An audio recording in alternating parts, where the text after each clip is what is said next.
የጨዋታ ማሟሻ ማሟሻ ከወዲህም ከወዲያም ለመንገርም ለመዘከርም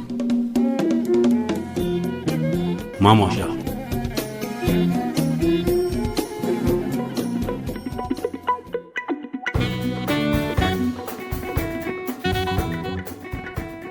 ከወዳጃችን ከሞስኮቭ መንግስት ተልኮ መጥቶ የኔም መንግስት በመልካም ስላገለገለ ወዳጃችንን ሙሴ ሊዮንቲቭን በኒሻናችን አክብረን ሾመን ሸልመነዋል።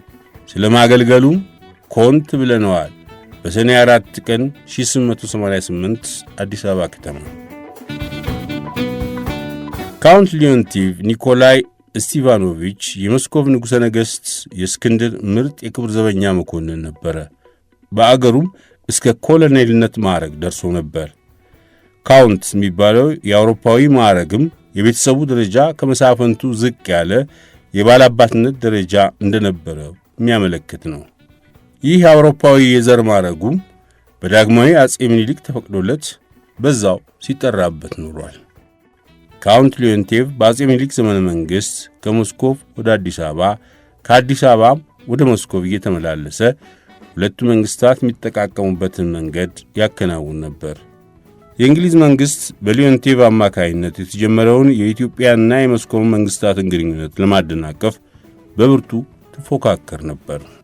የኢጣሊያኖች አጥቂነት በከፋበትና የውጫሌው ውል ትርጉም ስህተት ሁለቱን መንግስታት እያወዛገበ ጦርነቱ አይቀሬ መሆኑ በተረጋገጠበት ወቅት አጼ ምኒልክ በአውሮፓ ሌላ ወዳጅ ፍለጋ በሚያማትሩበት ወሳኝ ወቅት የሞስኮቭን መንግስት በሊዮንቲቭ መነጽር አሻግረው ተመለከቱ። ኢትዮጵያ ውስጥ ጥቂት ቆይታ ሲያደርግ የሰነበተው ሊዮንቲቭ ከአጼ ምኒልክ ተልኮ በሞስኮቭ አገር የኢትዮጵያን ጉዳይ ሲነጋገር ከሰነበተ በኋላ በ1897 ዓ.ም ሌሎች ሞስኮቫውያንን አስከትሎ በጅቡቲ ሐረርጌ በዋሽ በኩል በኤረርና ከረዩ አድርገው ምንጃር ሲደርሱ መልካም አቀባበልና መስተንግዶ እየተደረገ በየካቲት ወር ላይ አዲስ አበባ ሲደርሱ ከሁሉም የበለጠ የአክብሮትና የወዳጅነት አቀባበል ተደርጎላቸው ሰነበቱ። የሞስኮቭ መንግሥት መልእክተኞች በካውንት ሊዮንቲቭ መሪነት መጥተው ስጦታውንና የወዳጅነት ደብዳቤውን ለንጉሠ ነገሥቱ አቅርበው ሲወያዩና ሲመካከሩ ሰነበቱ። በካውንት ሊዮንቲቭ አሳሳቢነትም አንድ የኢትዮጵያ የመልእክተኞች ጓድ ወደ ፒተርስበርግ በኋላ ሌኒንግራድ ይላክ ዘንድ ተወሰነ። በተለይም የኢጣሊያኖች አጥቂነት እየተጫነ ሲሄድ ከፈረንሳይ በተጨማሪ የሞስኮቭንም ወዳጅነት ማግኘቱ አማራጭ የሌለው ጉዳይ ሆነ። ሞዓ አንበሳ ዘምነገደ ይሁዳ ዳግማዊ ምኒልክ ንጉሠ ነገሥት ዘኢትዮጵያ ከወዳጃችን ከሞስኮቭ መንግሥት ተልኮ መጥቶ የኔም መንግሥት በመልካም ስላገለገለ ወዳጃችንን ሙሴ ሊዮንቲቭን በኒሻናችን አክብረን ሾመን ሸልመነዋል። ስለ ማገልገሉም ኮንት ብለነዋል። በሰኔ 4 ቀን 1888 ዓ.ም አዲስ አበባ ከተማ።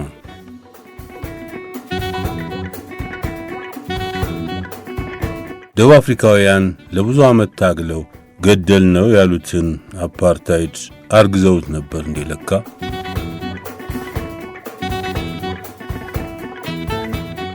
የስዊስ ካናል ከመከፈቱ በፊት ከአውሮፓ ወደ ህንድና ኤዥያ፣ ከህንድና ኤዥያ ወደ አውሮፓ ንግድ ይከናወን የነበረው አፍሪካን ዞሮ ነበር።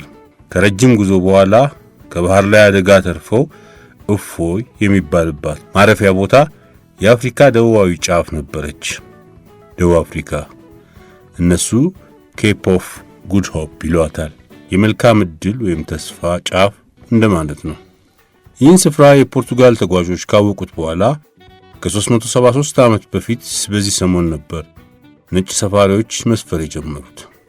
የባህር ትራንዚት አገልግሎት ለመስጠት ደቾች ወይም የኔዘርላንድ ነጮች ቦታ ተከራይተው ሥራ ጀመሩ። የኩባንያዎቹ እንደ ግል ድርጅት ቦታ መከራየትና መግዛት ወደ ርስተ ጉልትነት ተቀየረ። የአልማዝና የብዙ ማዕድኖች አገር የሆነችው የአፍሪካ ደቡባዊ ጫፍ አገር ደቡብ አፍሪካ የዙሉ፣ የንኩኒ አፍሪካውያን ዝርያ ምድር፣ የፈረንሳይ፣ የዳች ማለትም የኔዘርላንድስ እና የጀርመን ዝርያዎች ተቀላቅለው የቡር ሰፈራ የሚሉትን ጀመሩበት። የቅኝ ግዛቱ መሪ እንግሊዝ ነበረች። የግዛቲቱ ቀደምት ነዋሪዎች በዙሎች መሪነት ከእንግሊዝ መራሹ የቅኝ ግዛት ኃይል ጋር ጦርነት ተዋግተዋል። ዙሎች በብዙ ውጊያዎች ላይ የእንግሊዝን ቅኝ ግዛት ኃይል ድል መጥተዋል። በመጨረሻ ግን የዙሎች የነጻነት ትግል በእንግሊዞች አሸናፊነት ተጠናቆ ደቡብ አፍሪካ ቅኝ ግዛት ሆነች። መላው አፍሪካ እንኳን ነጻ ከወጣ በኋላ የደቡብ አፍሪካ ጥቁሮች በዘረኛው የአፓርታይድ አገዛዝ ማቀዋል፣ ደቀዋል፣ ተሰደዋል። በታላቁ አፍሪካዊ ታጋይ መሪ ኔልሰን ማንዴላ መሪነት ነጻ እስኪወጡ ድረስ። ኔልሰን ማንዴላ ለዚህ ድል እንዲበቁ ከደቡብ አፍሪካ ታጋዮች በተጨማሪ ኢትዮጵያን ጨምሮ መላው የአፍሪካ ሕዝቦች ታላቅ አስተዋጽኦ አድርገዋል። ኢትዮጵያ ለአፍሪካ የነጻነት ትግል አርአያ ከመሆኗም በላይ ለደቡብ አፍሪካ ራሳቸውን ኔልሰን ማንዴላን ጨምሮ የደቡብ አፍሪካ ታጋዮችን በማስተማር በማሰልጠን ፓስፖርት በመስጠትና በሌሎችም ዲፕሎማሲያዊ እንቅስቃሴዎች ተጋድሎ አድርጋለች።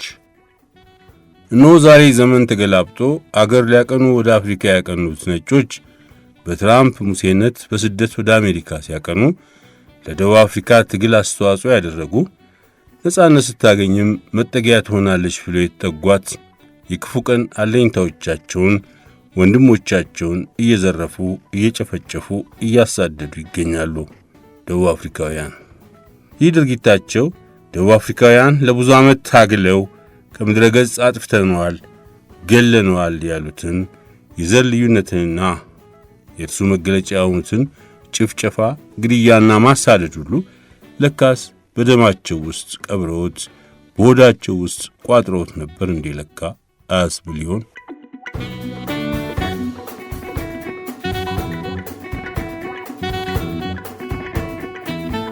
ኢትዮጵያ ለደቡብ አፍሪካ የነጻነት ታጋዮች ብቻ ሳይሆን ለደቡብ አሜሪካኖችም እርዳታ ሰጥታለች።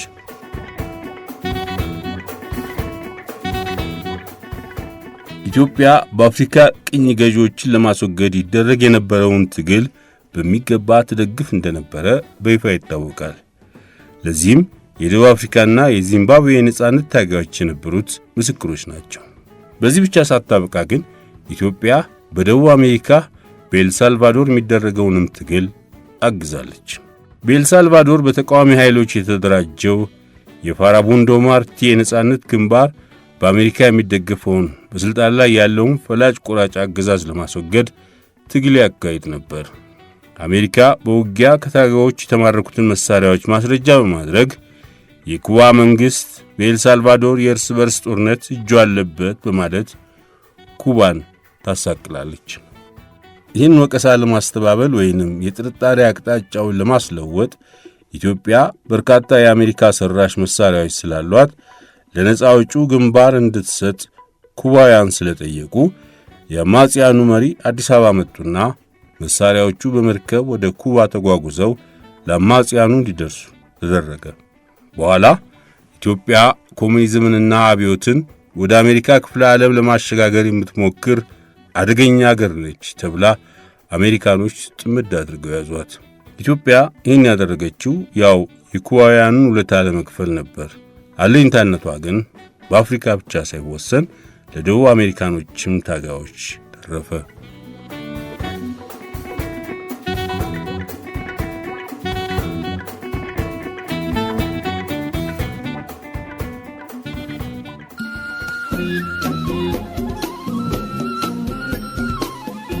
የጨዋታ ማሟሻ ከወዲህም ከወዲያ ለመንገርም ለመዘከርም ማሟሻ